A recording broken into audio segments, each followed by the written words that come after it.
I'm going to hand this off to my dad.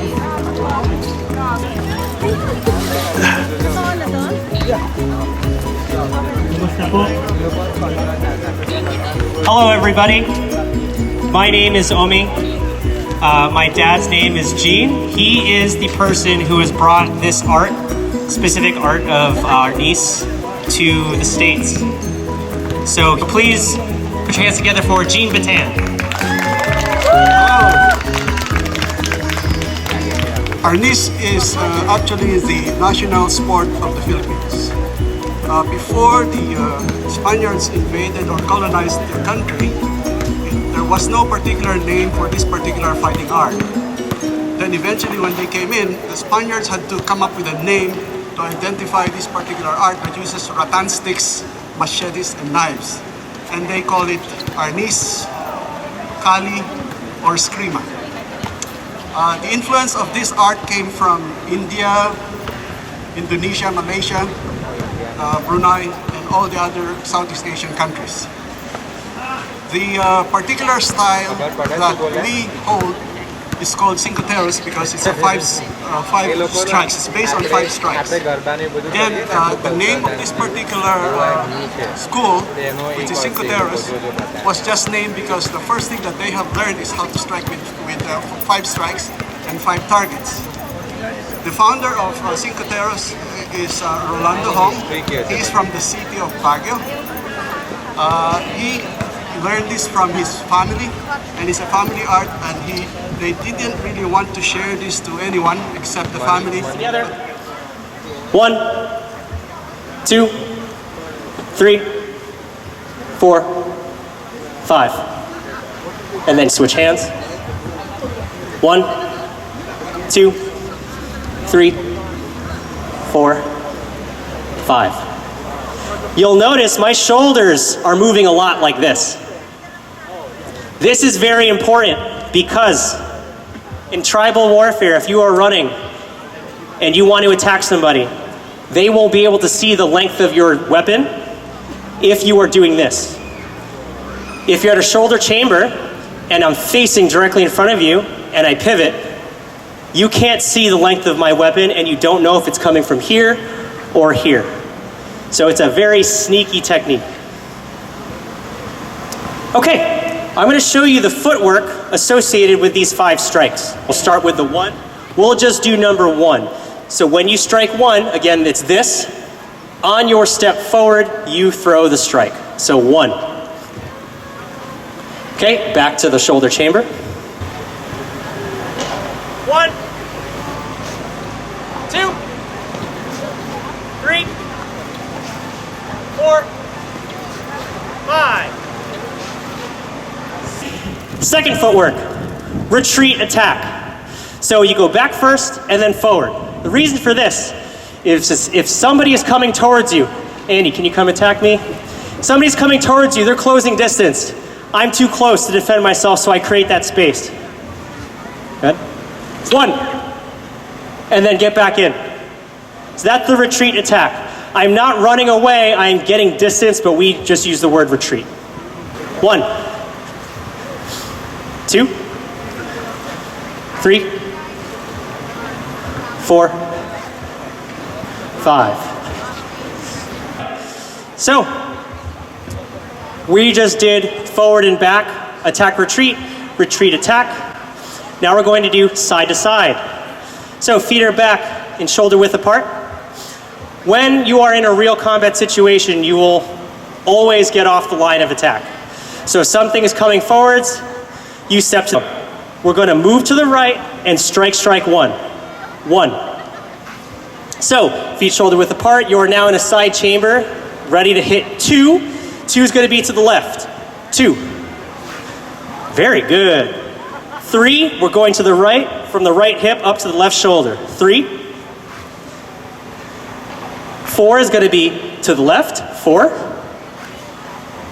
And 5 to the right. 5. Come up and we'll demonstrate. This is once somebody gets in your threat zone, let's say. This is called largo mano. because the Philippines was taken over by Spain for a few hundred years, we've taken some of that language and incorporated it into our culture. So largo mano literally translates into large hand. So in largo mano, this is where it's a largest distance possible. Media mano, a closer distance. And then corto mano, which is close hand or close distance. That is once you get into empty hand fighting and knife fighting. So for right now, we're going to do media mano.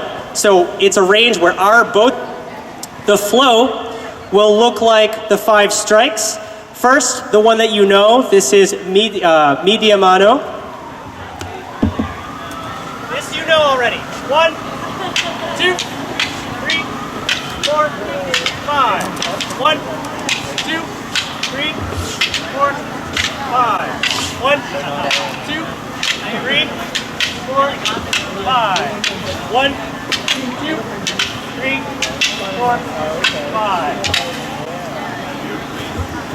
Now, in a combat situation, you won't have, like in the movies, tuck, tuck, tuck, tuck, tuck. It'll be someone attacks, you defend, you have to move on because there are other attackers in the area. So in this scenario, you want to intercept with the same kind of motion for the defense. So Andy's going to do the 5 strikes, and I will show what it looks like to intercept. Remember, this is a blade. 1, 2, 3, 4, 5. So every time I'm cutting his hand at the wrist or the fingers. 1, 2, 3, 4, 4, 5. That is him attacking 1, 2, 3, 4, 5. And then I will say me 1, 2, 3, 4, 5. So it looks like this. 1, 2, 3, 4, 5. I'm doing 1 now. 1, 2, 3, 4, 5. He does 1 now. 1, 2, 3, 4, 5. Last time. 1, 2, 3, 4, 5.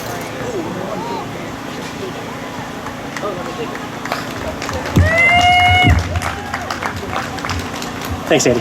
So, now, to get the full visual of what this looks like with a blade, I'm going to do this with my father. Can we grab the 1, 2, 3,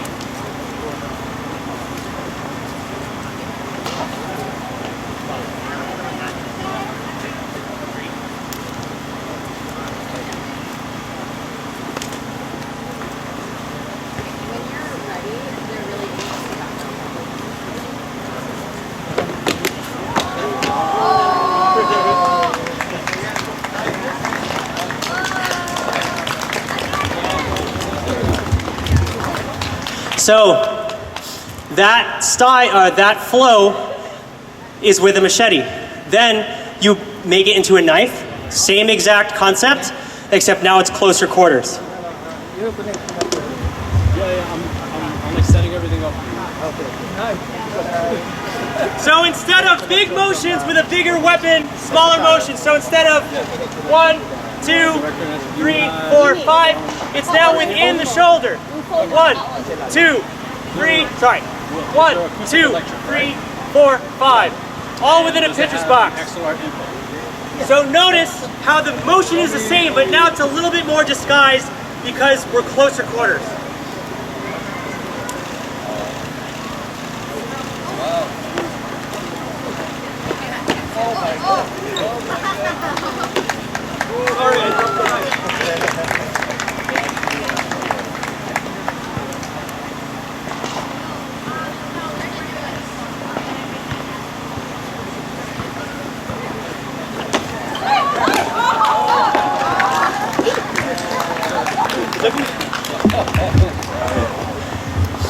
So this is actually a perfect example of reflex building.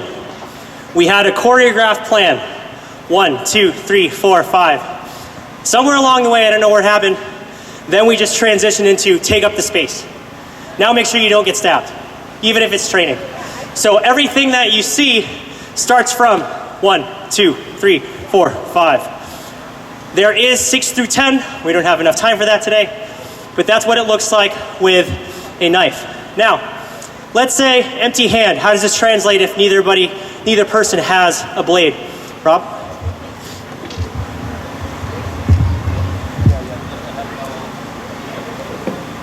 So instead of a strike 1 from the shoulder, 2 from the hip, 3 from the hip, 4 shoulder, 5 straight, it translates into instead of 1, it's a right hook. Instead of 2, left uppercut, 3, right uppercut, 4, left hook, and then 5 straight punches to the solar plexus. The defense then becomes even more condensed. So Robert's gonna give me a 1 through 5 very slowly. 1. Now to parry. My hand is already here, so it's gonna be a number 2 uppercut, 2. Why move my hand when it's already there? 3, same thing. 4, now I switch hands because this is more convenient. And then 5, hit to the rib, hit to the head. So I'll do the counter after each empty hand attack. 1, 2, 3, 4, 5. So a little bit faster. 1, 2, 3, 4, 5. That's no counters. No, it's okay. Because I don't think you would know how to go under and over. You'll notice in our logo it says Cinco Teros Arnis Silat. Silat is part of the Indonesian art that has a lot to do with footwork and breaking structure. He's being very nice.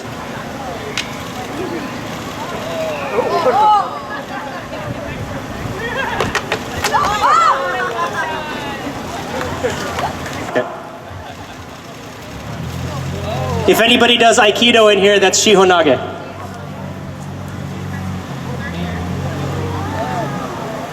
That's a broken elbow.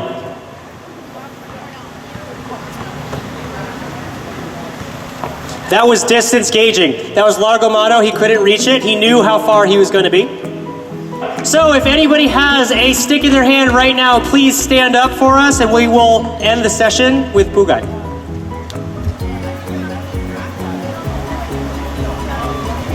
So feet shoulder width apart.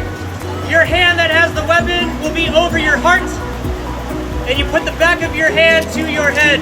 Thanking the art, thanking the people that you practice with, and thank you to my father for bringing this to us today. Pugay. Pugay po. Salamat po.